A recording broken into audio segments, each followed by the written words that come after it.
Well, hey, Bennett. Good morning to you. How are you? Morning, Todd. How are you? I am doing well. Well, I appreciate you spending a few minutes with me and others this morning. For those that don't know you, Bennett and your family are fantastic friends. Also, Bennett, you have done some amazing things in our community, at the state level, at the local level, and I just so appreciate you and Becky and your family. You also have a really interesting business that we're really here to talk about.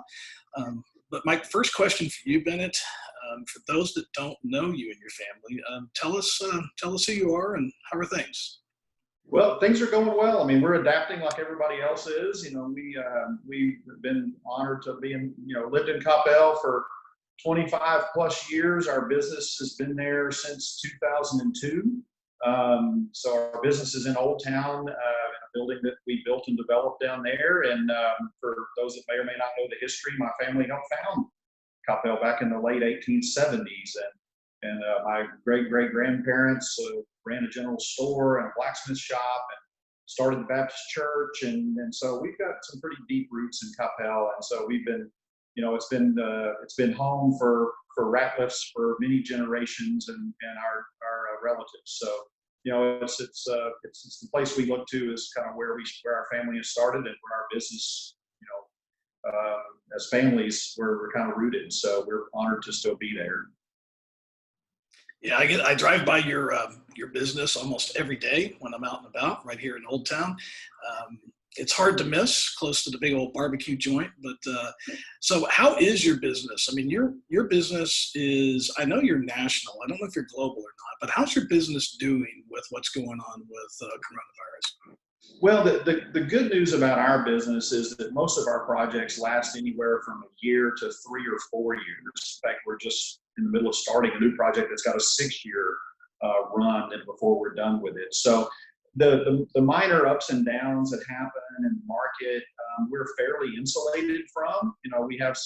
We have a client right now that we work for nationally that's in a little bit of a crisis because they've got a bunch of their operations in California that they're having to shut down, and so as a result, they've put a lot of their capital projects on hold.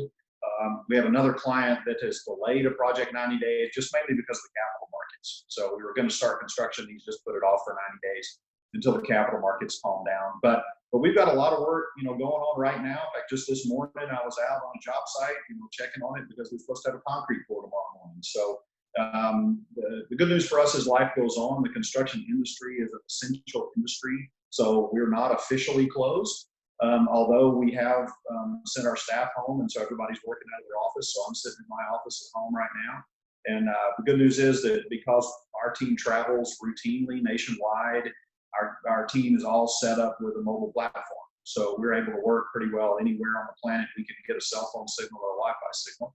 So everybody came to the office on Monday. We kind of had a staff huddle up, and everybody walked out with a file box full of paperwork and just moved to the house. So, I talk to our team every day, about one thing or another.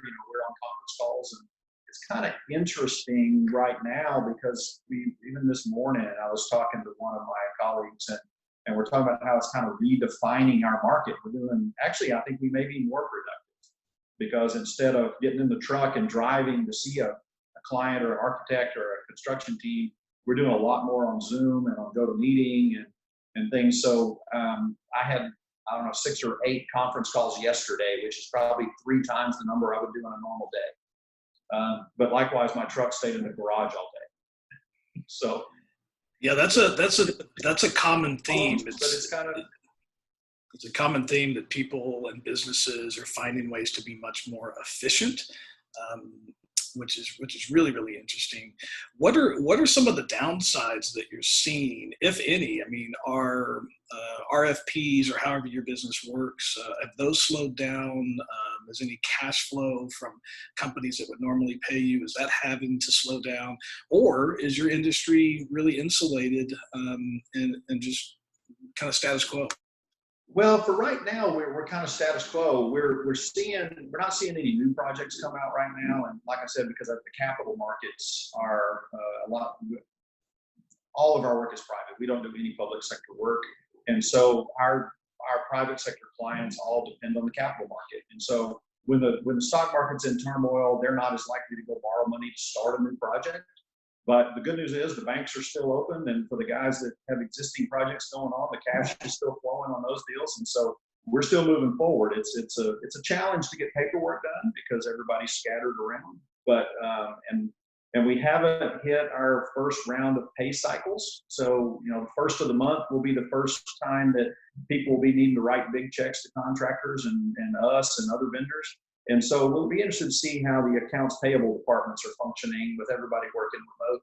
But for right now, I talk to clients every day and talk to our architecture teams and our construction teams and everybody that we've got working literally nationwide. We're talking every day. And everybody seems to be adapting and working at home. So, the business to business market is still moving forward at this point. At least we feel like this. Well, that is really, really great news. Well, a lot more people working from home.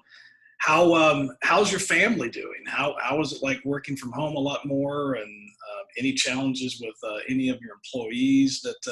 What kind of things are you seeing that might help others that are having to adapt that way? Well, we're lucky in the fact that, we've got all adults in our household, and so it's pretty calm here most days. And so it's not been a real challenge other than we are playing a conference called bingo. And so you look for, you get points if a dog barks in the background or the doorbell rings or something like that. So it is kind of keep us entertained.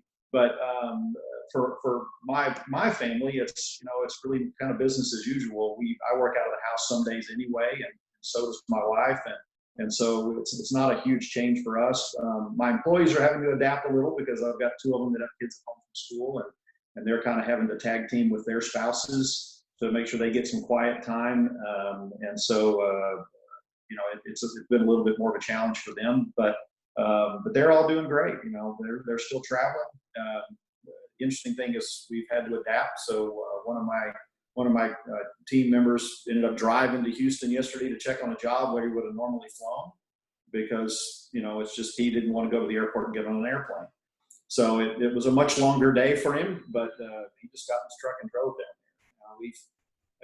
there. Our California projects are closed, so we're not having to try to get there because I don't think we can drive there in any kind of efficient manner. And we've got some stuff going in New Mexico and some other states that if this thing lasts too much longer, it may start to be a challenge because we can't get there. But for right now, our clients are very understanding and everybody's, kind of adapting. So it's, for right now, it's just kind of a change of venue as much as anything.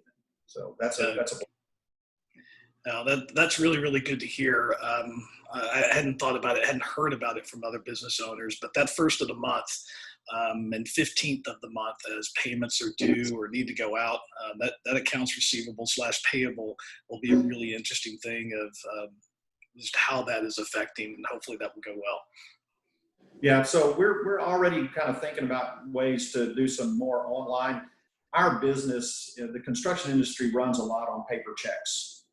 We're still, there's not a lot of electronic funds transfer. Nobody uses credit cards because the numbers are too big and nobody wants to pay the fee. And so we're going to have to adapt and maybe wiring some money or, figure out a way to do some electronic transfers next month instead of paper checks that come in the mail, just because that requires people to handle them. So, we've been working through some of those challenges with a couple of clients already, and I feel like we'll probably figure it out because they've got the same challenges we do. And, all of our business is business to business. We serve other businesses. We don't have consumers walking in the front door. And so they're having the same problems on their end that we're having on ours. And so, we're all looking for a solution to work through this. And our bank has been very understanding and offered a couple of suggestions. So kudos to Frost Bank. They're always helpful to the business owners out here trying to find solutions. So, we're working with them as well. Well, that's good. There's some fundamentals that are always the same, right? Communicate, and build and have strong relationships. Those are pretty common. Yeah, exactly. Just keep the communication chains open. So, we're talking to our clients a lot more than we probably ever have, just because we're not seeing them in person. So we're making sure to, call them, send them voicemails, leave them voicemails, send them emails, just make sure, because everybody's working remote. So yep, absolutely. Seems like nationwide, almost everybody's working remote. Well, Bennett, it is really, really good to see you. Say hello to the family, and glad things are still moving forward with construction business, obviously here locally and then in other places. Maybe we'll have to check back in a couple of 3 weeks, but I hope everything just continues to go smooth. Any last things you'd like to share, or if there's any business owners out there that would like to talk to you, how do they do that? Well, our phone is still ringing. Our phone lines have always been set up where if you want to talk to us, you dial the main number and hit my extension, and it transfers to my cell phone. So if you don't have my cell phone, that's the way to find us. Our website, ratliffgroup.com, is still up and active. And in fact, it's given me some time to hopefully update it a little bit. So that's good. I guess my other thing would be not from a business perspective, but just from a community perspective. I mean, it's been amazing to see the community pull together and try to take care of our local businesses that do cater to consumers. So, take care of the other small businesses out there. If you can go pick up a sandwich someplace, or, order a pizza from the local place instead of going in to eat, or, order something online and have it mailed to you, do it with a local business if you can, because there's a lot of mom and pops out there like our firm that count on that continued cash flow, because, our paycheck is based on, people showing up and continuing to do business. So take care of your local businesses and keep rallying together. I think that's important. And if let's all stick together. Let's not get bogged down in any petty differences we have these days. Let's recognize that we're all a community, and all these decisions we make affect everything from our grandparents to our kids. And let's do what's best for everybody, and not worry about the little hurdles that we're getting over on a day-to-day basis. I think it's a time now as much as ever to see what our town and our community is made of. And I think Coppell's been doing an incredible job rallying. So I just encourage everybody to keep that. Amen. Completely agree with you on that. Well, Bennett, best of luck. We'll be talking very soon. Appreciate the time this morning, and you have a great day. We'll talk to you later. Thanks. Good to see you.